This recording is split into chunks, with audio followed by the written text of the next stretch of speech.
orientasi. Definisi orientasi adalah pengenalan dan adaptasi terhadap suatu situasi atau lingkungan. Yang dimaksud dengan orientasi di sini adalah pengembangan dan pelatihan awal bagi para karyawan baru yang memberi mereka informasi bagi perusahaan, pekerjaan, maupun kelompok kerja. Pengenalan dan orientasi perlu diprogramkan karena adanya sejumlah aspek khas yang muncul pada saat seseorang memasuki lingkungan kerja yang baru. 2. Materi masa orientasi. Adapun bahan atau materi yang dibutuhkan oleh karyawan baru selama masa orientasi terdiri dari yang pertama, gambaran tentang perusahaan, meliputi riwayat dan sejarah perusahaan, tujuan yang ingin dicapai perusahaan, struktur organisasi perusahaan, jenis produk perusahaan, dan peraturan perusahaan. Yang kedua yaitu hak dan kewajiban karyawan dalam perusahaan, meliputi hak memperoleh penghasilan, hak memperoleh cuti, hak memperoleh perawatan menjalankan tugas. Yang ketiga, seluk-beluk perusahaan, dan yang terakhir yaitu hubungan kerja. 3. Manfaat dan tujuan orientasi. Adapun manfaat dari orientasi adalah pertama, mengurangi kecemasan karyawan, kedua, karyawan baru bisa mempelajari tugasnya dengan lebih baik, ketiga, karyawan memiliki ekspektasi yang lebih realistis mengenai pekerjaannya, keempat, mencegah pengaruh buruk dari rekan kerja atau alasan yang kurang mendukung. Selanjutnya, tujuan dari orientasi. Pertama, menyiapkan mental bagi karyawan baru dalam menghadapi peralihan suasana dari lingkungan pendidikan ke dunia kerja yang nyata.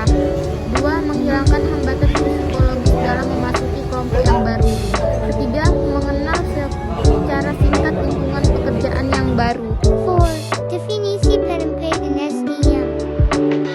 Pengertian penempatan sumber daya manusia berarti mengalokasikan para karyawan pada posisi kerja tertentu. Hal ini khusus terjadi pada karyawan baru. Proses penempatan merupakan suatu proses yang sangat menentukan dalam mendapatkan karyawan yang kompeten yang dibutuhkan perusahaan. Karena penempatan yang tepat dalam posisi jabatan yang tepat akan dapat membantu perusahaan dalam menggapai tujuan yang diharapkan. 5. Faktor penempatan SDM. Adapun beberapa faktor yang mempengaruhi penempatan sumber daya manusia ialah: pertama, pertumbuhan perusahaan, reorganisasi, ketiga, kecenderungan ekonomi umum, dan yang terakhir adalah atrisi. 6. Jenis-jenis penempatan SDM. Terdapat 3 jenis penting dari penempatan, yaitu promosi, transfer dan demosi, yang terakhir job posting program. 7. Tujuan penempatan SDM. Adapun tujuan dari penempatan sumber daya manusia yaitu agar karyawan bersangkutan lebih berdaya guna dalam melaksanakan pekerjaan yang dibebankan, serta untuk meningkatkan kemampuan dan keterampilan sebagai dasar kelancaran tugas. Kesimpulan.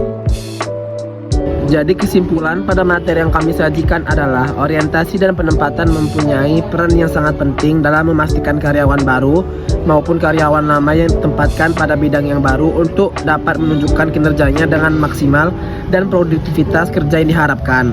Penempatan pegawai yang merupakan usaha manajemen untuk mengisi setiap posisi yang lowong dalam suatu organisasi dengan pegawai yang memenuhi syarat pada saat yang dibutuhkan. Sekianlah presentasi yang dapat kami sampaikan. Apabila ada kesalahan, kami mohon maaf. Assalamualaikum warahmatullahi wabarakatuh.